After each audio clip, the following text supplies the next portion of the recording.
Oi, gente, quero falar com vocês sobre algo que eu compartilhei recentemente no podcast. Me questionaram e eu me senti à vontade para dividir esse momento da minha vida, que foi difícil, porque foi uma realidade que eu vivi, foi uma dor que eu realmente passei. Naquela época, éramos todos crianças, agíamos na impulsividade, como em qualquer situação, cada um carrega suas próprias dores e perspectivas. Toda história sempre tem dois lados, e eu entendo que cada pessoa tem a sua vivência sobre o que realmente aconteceu.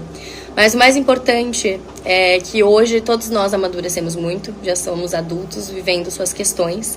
Aprendi muito com essa experiência, sigo buscando evoluir sempre. E é isso, eu sigo por aqui produzindo muita coisa legal. Inclusive estou ao vivo todos os dias, de segunda a sexta, no programa Estamos em Outra, da Waffle TV. E agora me encontro também na Ilha de Caras, em Angra dos Reis, para produzir vários conteúdos.